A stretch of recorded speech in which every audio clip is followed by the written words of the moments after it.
Hello, my dear good aspirants, those who are preparing for Group 2 mains examination. Dr. APJ Abdul Kalam IAS institution నుంచి మీకు అందివ్వబోతున్నటువంటి ఒక అద్భుతమైనటువంటి కానుక. మిత్రులారా and madams,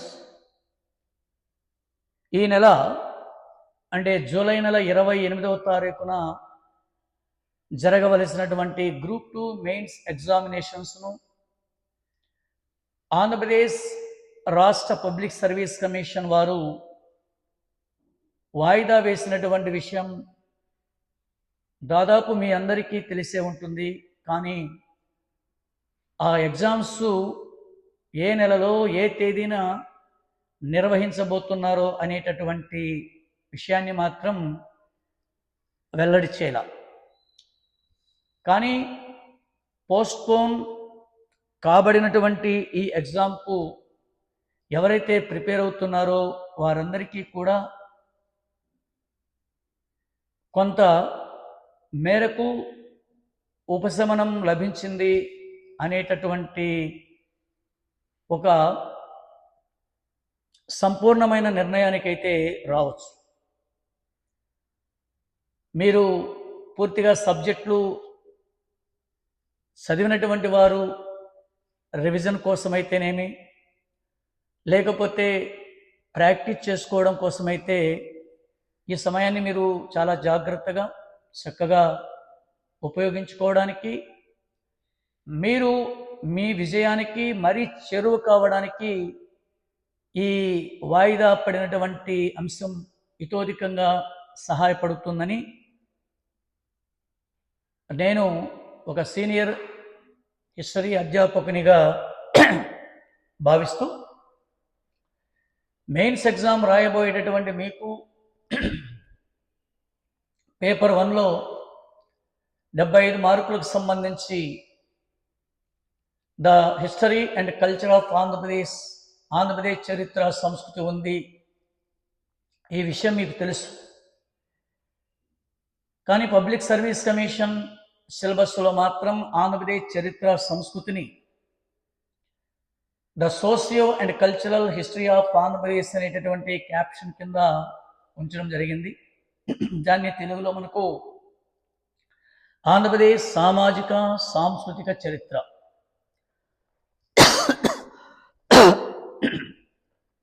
అందులో మనకు చాలా వరకు 75 మార్కులకు సంబంధించినటువంటి ఈ సబ్జెక్టును చాలా ప్రణాళికాబద్ధంగా మీరు ప్రిపేర్ అయినట్లయితే ఇందులో నుంచి మంచి మార్కులు సాధించడానికి అవకాశం ఉంది. According to my experience as the senior faculty in the history department, 75 మార్కులకు దాదాపు 65 నుంచి 70 మార్కుల వరకు సాధించడానికి అవకాశం ఉంది. దీన్ని ప్రిపేర్ అయ్యేటటువంటి రీతిలో మీరు ప్రిపేర్ కండి. ప్రిపేర్ అయ్యేటటువంటి మీరు ప్రస్తుతం అడుగుతున్నటువంటి ప్రశ్నల తీరును గమనిస్తూ వాటికి అనుగుణంగా కాన్సెప్ట్ ఓరియంటేషన్ ఉండేటటువంటి మెటీరియల్ చదివినట్లయితే మంచి ఫలితాలను సాధించడానికి అవకాశం ఉంది. సో మీకోసం ఒక చిన్న చాప్టర్ను మీరు ఏ కోణంలో ప్రిపేర్ కావాలి, ఎలా ప్రిపేర్ కావాలనేటటువంటి దాన్ని ఈ వీడియో ద్వారా మీకు doctor APJ Abdul Kalam institution వారు అందివ్వబోతున్నారు. ఇది మనకు ఆంధ్రప్రదేశ్ సామాజిక సాంస్కృతిక చరిత్రలోని సిలబస్లో ఉన్న యూనిట్ 2లో అంతర్భాగంగా ఉండేటటువంటి విజయనగర సామ్రాజ్యము, విజయనగర సామ్రాజ్యం,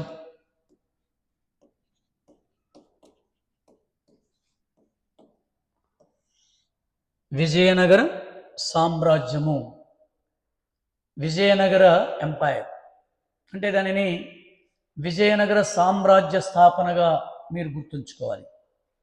the establishment of Vijayanagara empire in 1336. So Vijayanagara సామ్రాజ్య స్థాపన అంటే విజయనగర సామ్రాజ్య స్థాపనలో ఉన్నటువంటి చారిత్రక నేపథ్యము, అదేవిధంగా విజయనగర సామ్రాజ్య స్థాపకులు, విజయనగర సామ్రాజ్య స్థాపన జరిగినప్పటి నుండి విజయనగర సామ్రాజ్యం అంతర్ధానమయ్యేంత వరకు ఈ విజయనగర సామ్రాజ్యాన్ని ఎన్ని రాజవంశాలు వారు పరిపాలించారు, వారి పరిపాలనా కాలంలో జరిగినటువంటి ప్రధానమైనటువంటి సామాజిక, సాంస్కృతిక మరియు వాస్తుశిల్పకళలకు సంబంధించిన అంశాలు, వీటి మీద మీరు ఎక్కువగా ఫోకస్ చేయవలసి ఉంటుంది. మరి విజయనగర సామ్రాజ్యాన్ని గురించి చదివేటటువంటి సందర్భంలో మీరు ప్రధానంగా గుర్తుపెట్టుకోవాల్సింది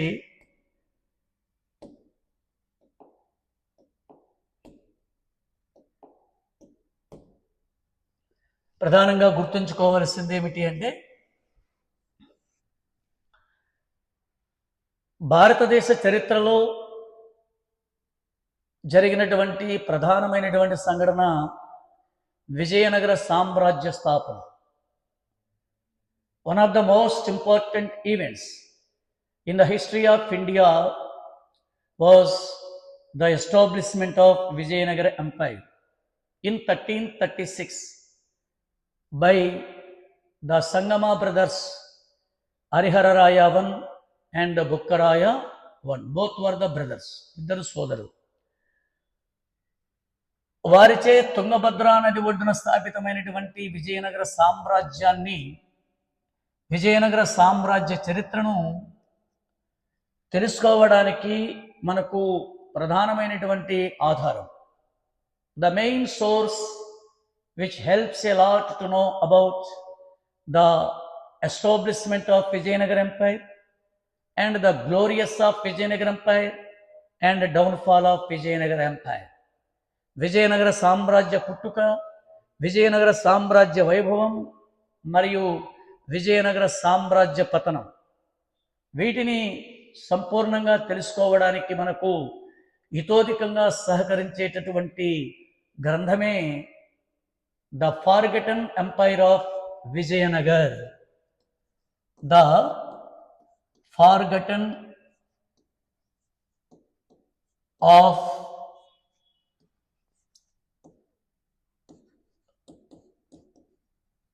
Vijayanagar Empire. The Forgotten of Vijayanagar Empire. The Forgotten Empire of Vijayanagar or the Forgotten of Vijayanagar Empire. The Forgotten Empire of Vijayanagar. ఈ గ్రంథమును ప్రముఖ ఆంగ్ల చరిత్రకారుడైనటువంటి రాబర్ట్ స్వెల్ రాశారు. దీనినే తెలుగులో విస్మృత విజయనగర సామ్రాజ్యం, విస్మృత విజయనగర సామ్రాజ్యం తెలుగులో. సో ఈ గ్రంథం మనకు విజయనగర సామ్రాజ్య పుట్టు పూర్వోత్తరాలను, విజయనగర సామ్రాజ్యం వైభవ రీతులను, చివరికి ఈ సామ్రాజ్యం ఏ విధంగా పతనమైంది, ఇలాంటి విషయాలన్నీ కూడా చాలా అద్భుతంగా, క్షుణ్ణంగా వివరించేటటువంటి గ్రంథం విస్మృత విజయనగర సామ్రాజ్యం. That is the forgotten empire of Vijayanagar. So ఈ గ్రంథములో పేర్కొనబడినటువంటి విధంగా విజయనగర సామ్రాజ్య స్థాపన 1336వ సంవత్సరంలో తుంగభద్రా నది ఒడ్డున జరిగింది. తుంగభద్రా నది ఒడ్డున నాడు మహర్షి విద్యారణ్య స్వామి ఆశీస్సులతో హరిహరరాయ వన్, బుక్కరాయ వన్ అనే 20 సోదరులు ఈ విజయనగర సామ్రాజ్య స్థాపనకు చక్కటి సమర్థవంతమైనటువంటి పునాదులు వేశారు. సో వారు తుంగభద్రా నది ఒడ్డున విజయనగరం అనేటటువంటి నగరాన్ని నిర్మించడం, ఆ విజయనగరం విజయాల నగరంగా కీర్తి పొందడం, సిటీ ఆఫ్ విక్టరీస్, దానికి తమ ఆధ్యాత్మిక గురువైనటువంటి విద్యారణ్య స్వామి మహర్షి పేరుతో విద్యానగరం అనే నామకరణం చేయడం, ఇదంతా కూడా చరిత్రలో అంతర్భాగంగా విస్తృత విజయనగర సామ్రాజ్యంలో ప్రస్తావించబడింది. ఇద్దరు సోదరులైనటువంటి మొదటి హరిహరరాయలు మరియు మొదటి బుక్కరాయలు ఇరువురు కూడా తుంగభద్రా నది ఒడ్డున, అందులో దక్షిణ భారతదేశంలో కర్ణాటక ప్రాంతంలో తుంగభద్రా నది ఒడ్డున ఈ విజయనగర సామ్రాజ్య స్థాపన జరిపారు. అంటే విజయనగర సామ్రాజ్య స్థాపనకి ఒక ప్రధానమైనటువంటి ఆశయం ఉంది, లక్ష్యం ఉంది. విజయనగర సామ్రాజ్య స్థాపన యొక్క ప్రధాన లక్ష్యం ఏంటంటే ముస్లింల యొక్క సైనిక దాడుల నుండి హైందవ ధర్మాన్ని, హిందూ మతాన్ని సురక్షితంగా కాపాడి దానిని భావి తరాల వారికి అందించాలి అనేటటువంటి ఒక ప్రగాఢమైనటువంటి లక్ష్యం కోసం విజయనగర సామ్రాజ్య స్థాపన జరిగింది. ఒక ముఖ్య ఆశయమతోటి, శక్తివంతమైనటువంటి ఆలోచనతోటి విజయనగర సామ్రాజ్య స్థాపన ఇరువురు సోదరులతోటి జరిగింది. మరి అలాంటి విజయనగర సామ్రాజ్యాన్ని 4 హిందూ రాజవంశాల వారు అత్యంత సమర్థవంతంగా పరిపాలించారు. ఈ 4 హిందూ రాజవంశాల వారే, ఒకరు సంగమ వంశము, సంగమ డైనాసిటీ, 2 సాలువ వంశం, సాలువ డైనాసిటీ, 3 థర్డ్ వన్ తులువ వంశం, తులువ డైనాసిటీ, 4 ఆరవీటి వంశం, ఆరవీటి డైనాసిటీ. సో ఈ 4 వంశాల వారు వరుస క్రమంగా విజయనగర సామ్రాజ్యాన్ని పరిపాలన చేశారు.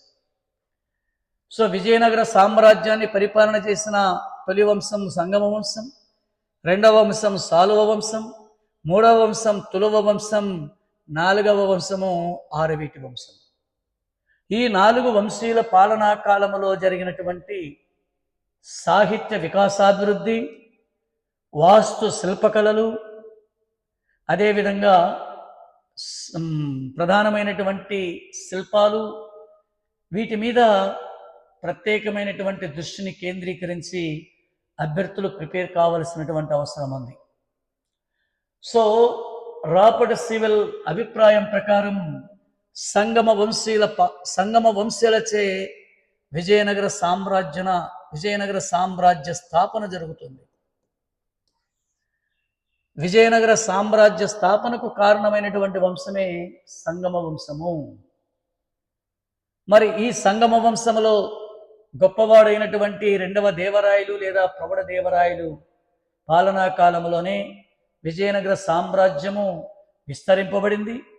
విజయనగర సామ్రాజ్యము సాహిత్య రంగంలోనూ, వాస్తు శిల్పకళా రంగంలోనూ విలక్షణమైనటువంటి స్థానానికి చేరుకుంది.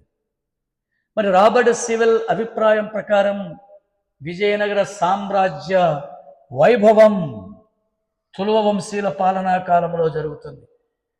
దానికి ప్రధానమైనటువంటి కారకుడు తులువ వంశంలోనే కాక మొత్తం విజయనగర సామ్రాజ్యాన్ని పరిపాలన చేసినటువంటి పాలకులలోకెల్లా గొప్పవాడు, బహుముఖ ప్రజ్ఞాశాలి, ఆంధ్రభోజుడు, యవన రాజ్య స్థాపనాచార్య, సంగీత సాహిత్య సమరాంగణ సార్వభౌమ అనే బిరుదులతోటి విజయనగర సామ్రాజ్య సౌరభాన్ని యావత్ భారతదేశమంతా కూడా వెదజల్లినటువంటి సైనిక యోధుడు, పరిపాలనా దక్షుడు, సారస్వతాభిమాని, స్వయంగా కవి, వాస్తు శిల్ప కళలకి విలక్షణమైనటువంటి సేవ చేసినటువంటి శ్రీకృష్ణదేవరాయలు 1509 నుంచి 1529 వరకు 1509 నుంచి 1529 వరకు అంటే 20 సంవత్సరాలు.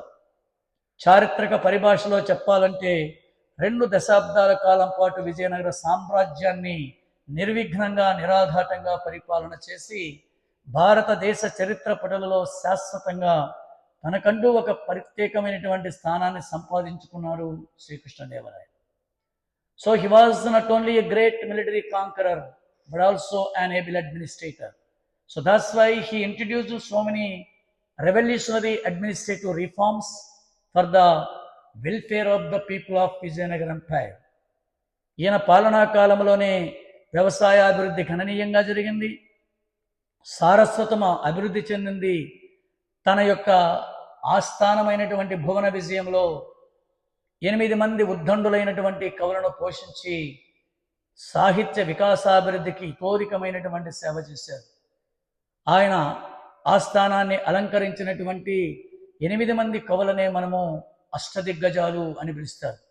అంటే మీరు గ్రూప్ 2 ప్రిపేర్ అయ్యేటటువంటి మీరు విజయనగర సామ్రాజ్యం తాపికొచ్చినప్పుడు అందులో ప్రధానంగా మీరు చదవలసినటువంటి అంశాలు కూడా సారస్వతాభివృద్ధి, వాస్తు శిల్పకళలు, వీటి మీద ఎక్కువగా మీరు ఫోకస్ చేసి ప్రత్యేకమైనటువంటి అంశాలను మీరు గుర్తుంచుకోవలసిందిగా నేను మీకు సూచిస్తున్నాను. శ్రీకృష్ణదేవరాయలు తన పాలనా కాలంలో సైనికంగా విజయనగర సామ్రాజ్యాన్ని విస్తృతపరిచాడు. సాహిత్యపరంగా విజయనగర సామ్రాజ్యానికి ఒక ప్రత్యేకమైన స్థానాన్ని కల్పించాడు. ఈయన కాలంలోనే తెలుగు సాహిత్యము 3 పువ్వులు 6 కాయలుగా వర్ధిల్లింది అనడంలో ఏమాత్రం సందేహం లేదు. కన్నడ భాష మాతృభాష కలిగినటువంటి శ్రీకృష్ణదేవరాయలు తెలుగు భాషను స్వయంగా నేర్చుకున్నాడు. తెలుగు భాషలో ఆముక్తమాల్యద అనేటటువంటి ఒక సంకలన కావ్యాన్ని రాశాడు. దానిని వెంకటేశ్వర స్వామికి అంటే విష్ణు భగవానునికి అంకితం చేశాడు. అందుకోసమే ఆముక్తమాల్యదను విష్ణు చిత్తీయం అని అంటారు. ఆ ఆముక్తమాల్యద లేదా విష్ణు చిత్తీయం అనేటటువంటి ఆ కావ్యములోనే తెలుగు భాషను గురించి శ్రీకృష్ణదేవరాయలు ఒక ప్రత్యేకమైనటువంటి తన యొక్క వ్యాఖ్యను కూడా పొందుపరిచాడు. ఏమిటి ఆయన తెలుగు భాషకు ఆయనకి ఇచ్చినటువంటి అద్భుతమైనటువంటి కితాబ్ ఏంటంటే దేశ భాషలందు తెలుగు లెస్స అని ఆముక్తమాల్యదలో శ్రీకృష్ణదేవరాయలు పలికారు. శ్రీకృష్ణదేవరాయలు ఆముక్తమాల్యదలో తెలుగు భాషను గురించి, తెలుగు భాష యొక్క గొప్పతనాన్ని గురించి ఆయన ఏ విధంగా వర్ణించాడంటే, తెలుగుదెలయనున్న దేశంబు తెలుగేను, తెలుగు రేడనేను తెలుగు కండ, ఎల్లవారు వినగ ఎరుగవే బాసాడి, దేశ భాషలందు తెలుగు లెస్స, దేశ భాషలందు తెలుగు లెస్స అని తెలుగు భాషను ఎంతో అద్భుతంగా చేశాడు ఆయన. అంతేకాదు ఈయన పాలనా కాలంలో అనేకమైన కట్టడాలు నిర్మాణాలు జరిగాయి. జన్మనిచ్చినటువంటి తల్లికి రుణం తీర్చుకోవాలనేటటువంటి ఉద్దేశంతోనే శ్రీకృష్ణదేవరాయలు తన తల్లి నాగామ్మ పేరుతో నాగలాపురం అనే పట్టణాన్ని నిర్మించాడు. ఆ నాగలాపురమే ప్రస్తుతం కర్ణాటక రాష్ట్రంలో హాలిబేడుగా పిలువబడుతూ ఉంది. అంతేకాదు నాగలాపురం సమీపంలోనే నాగలాపురం చెరువును త్రవ్వించాడు. అద్భుతమైనటువంటి పరిపాలన అందించాడు. మరి ఆయన మరణించిన తర్వాత విజయనగర సామ్రాజ్య పతనం ప్రారంభమైంది. విజయనగర సామ్రాజ్య పతనానికి ప్రధానమైనటువంటి కారణాన్ని రాబర్ట్ సీవెల్ విజయనగర సామ్రాజ్య పతనం అనేటటువంటి అంశం కింద చాలా అద్భుతంగా వివరించాడు. విజయనగర సామ్రాజ్య పతనానికి ప్రధానమైనటువంటి కారణం తల్లికోట యుద్ధం. That is in 1565.